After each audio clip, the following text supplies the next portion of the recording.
जी दोस्तों शौक करो जी प्योर चपड़े अच्छे चपड़े 8 तो 10 घंटे दोस्तों प्योर हालत प्रवास देने वाले चपड़े जेडे भरा खरीदने चाहन शौक करना चाहन दोस्तों ਉਹੀ ਭਰਾ ਰਾਬਤਾ ਕਰਨ ਚੈੱਕ ਕਰ ਲਓ ਤਸੱਲੀ ਕਰ ਲਓ ਦੋਸਤੋ 4 5 6 ਪਰ ਦੋ ਉੱਤੇ ਉੱਤੇ ਦੋਸਤੋ ਬੱਚੇ ਨੇ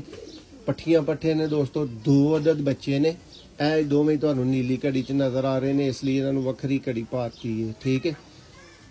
ਬਾਕੀ ਦੋਸਤੋ ਪੱਠੀਆਂ ਪੱਠੇ ਨੇ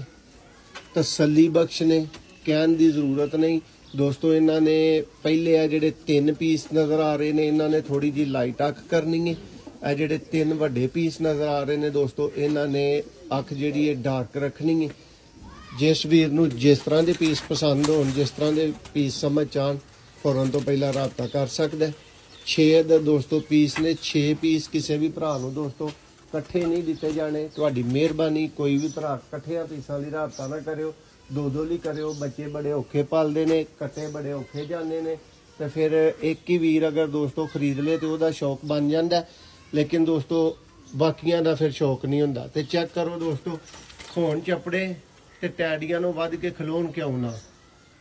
ਜਿਸ ਵੀਰ ਨੂੰ ਦੋਸਤੋ ਅੱਛੀ ਪ੍ਰਾਈਸ ਤੇ ਸਮਝ ਆਣ ਉਹ ਵੀਰ ਰਾਬਤਾ ਕਰ ਸਕਦਾ 7-8 ਪਰ ਦੇ ਵਿੱਚ ਦੋਸਤੋ 3 ਪੀਸ ਮੌਜੂਦ ਨੇ 3 ਪੀਸ ਦੋਸਤੋ ਬੱਚਿਆਂ ਦੀ ਕੈਟਾਗਰੀ ਤੁਹਾਨੂੰ ਅਵੇਲੇਬਲ ਕਰਾਏ ਜਾਣਗੇ